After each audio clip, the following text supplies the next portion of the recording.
বন্ধুরা, ধনে পাতার সময় অবশ্যই আপনারা এইভাবে রান্না করে খেয়ে দেখবেন রুই মাছ কতটা সুন্দর লাগে। আপনারা চাইলে কাতলা মাছ দিয়েও করতে পারেন। এই শীতের সময় এরকম রান্নাটা খুব সুন্দর লাগে।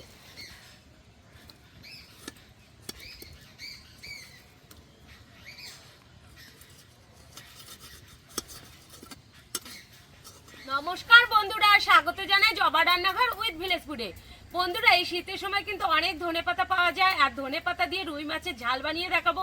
ভিডিওটি সম্পূর্ণ দেখবেন, ভালো লাগলে লাইক কমেন্ট শেয়ার করে দেবেন এবং সাবস্ক্রাইব করতে ভুলবেন না কিন্তু। ধনেপাতা দিয়ে রুই মাছ রান্না করার জন্য আমি নিয়েছি এইখানে 6 টুকরো রসুন। এই দেখুন, এই 6 টুকরো রসুন বেটে নেব।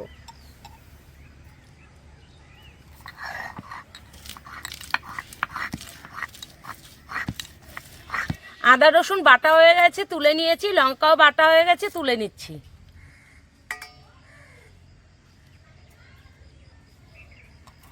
প্রথমে মাছটা ম্যারিনেট করে নেব। দিয়ে দেব স্বাদ মতো লবণ, হলুদ গুঁড়ো,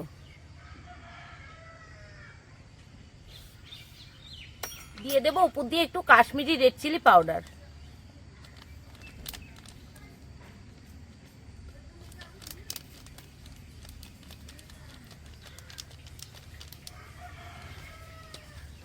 আর একটু সরষের তেল।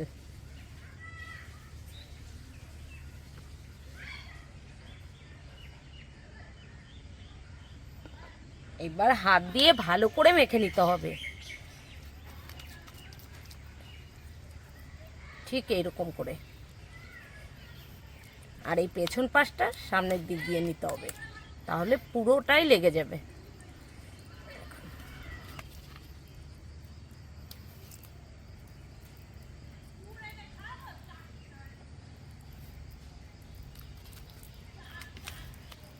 খুব ভালো করে মাছটা ম্যারিনেট করে নিয়েছি, এখন রেস্টে রেখে দেব। ধনেপাতা ভাপিয়ে বরফ জলে রেখে দেব। তার জন্য বরফের ভেতরে একটু জল দিয়ে দিচ্ছি। এতে করে ধনেপাতার কালারটা কিন্তু খুব সুন্দর আসে। উনুন ধরিয়ে কড়াই বসিয়ে জলটাও গরম হয়ে গেছে, এখন দিয়ে দেব ধনেপাতা। ধনেপাতাটা একটু ভাপিয়ে নেব, এতে করে কালারটা খুব সুন্দর আসবে। ধনেপাতা একটু ভাপ দিয়ে নিয়েছি, আর এখন এই বরফ জলেই দিয়ে দেব। এতে করে কিন্তু কালারটা খুব সুন্দর আসবে।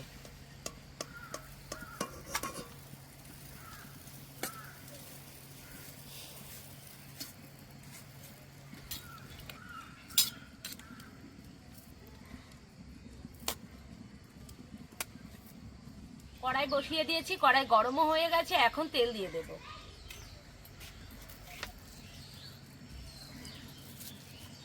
তেল ভালো করে গরম করে নিয়েছি, এবার মাছগুলো এক এক করে দিয়ে দেব।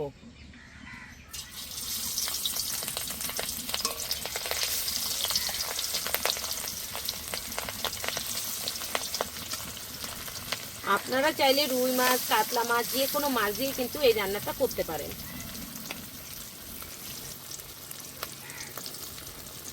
ধনেপাতা বেটে নেব।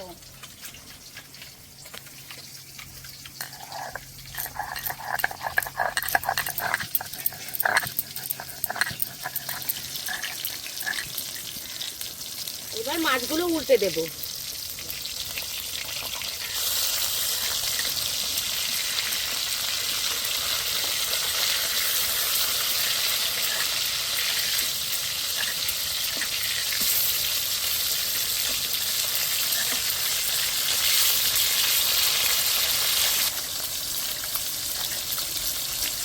মাছগুলো ভাজা হয়ে গেছে, এবার তুলে নেব।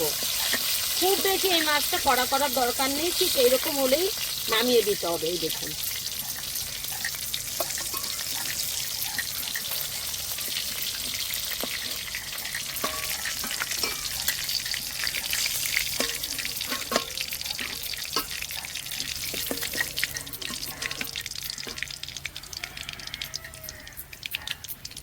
গোটা শুকনো লঙ্কা, গোটা গরম মশলা,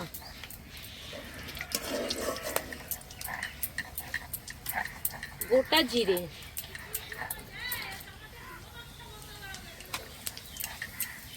এবার ভালো করে ভেজে নেব। গরম মশলা থেকে সুন্দর একটা গন্ধ বেরিয়ে গেছে, ঠিক এই সময় দিয়ে দেব পেঁয়াজ কুচি, কুচি করা পেঁয়াজ।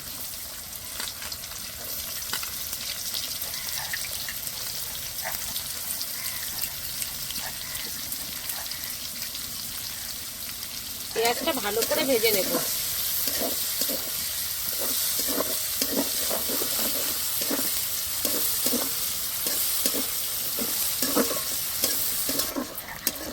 গরম মশলা আর পেঁয়াজের সুন্দর একটা গন্ধ বেরিয়ে গেছে।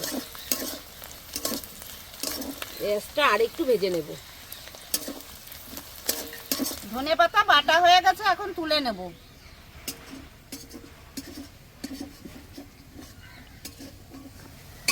দিয়ে দেবো স্বাদ মতো লবণ, অল্প একটু হলুদ গুঁড়ো, জিরের গুঁড়ো, ধনের গুঁড়ো,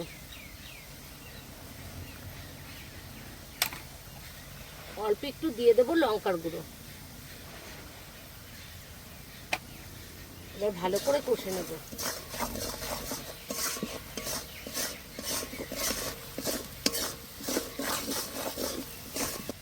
আদা বাটা, রসুন বাটা, আদা ও রসুন দিয়ে কিছুক্ষণ নেড়ে নেব।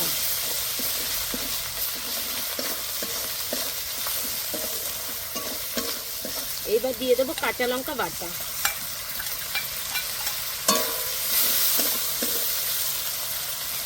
একটু মশলা ধোয়া জলও দেবো।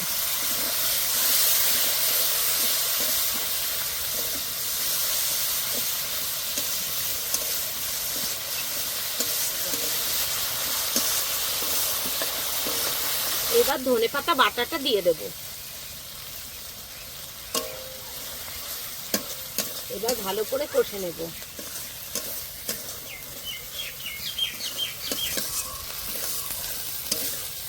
ধনেপাতাটা ভালো করে কষে নিয়েছি, আর দেখুন একটু কালচে মতন রঙও এসে গেছে। এই সময় দিয়ে দেবো টক দই, ফেটানো টক দই। টক দই দিয়ে আবারও কিছুক্ষণ কষে নেব।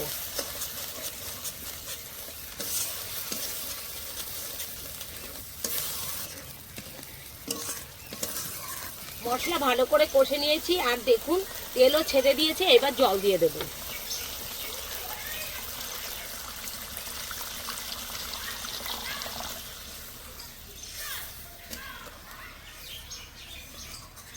গ্রেভিটা ভালো করে ফুটে গেছে, এখন মাছগুলো দিয়ে দেব।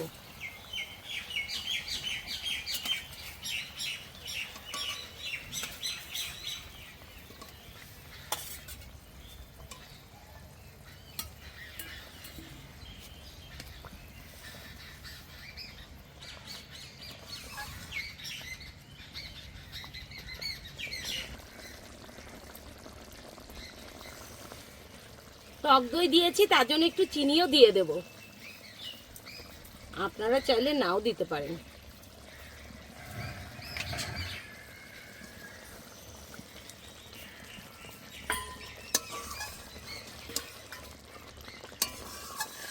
বন্ধুরা, ধনেপাতার সময় অবশ্যই আপনারা এইভাবে রান্না করে খেয়ে দেখবেন রুই মাছ, কতটা সুন্দর লাগে। আপনারা চাইলে কাতলা মাছ দিয়েও করতে পারেন। এই শীতের সময় এরকম রান্নাটা খুব সুন্দর লাগে।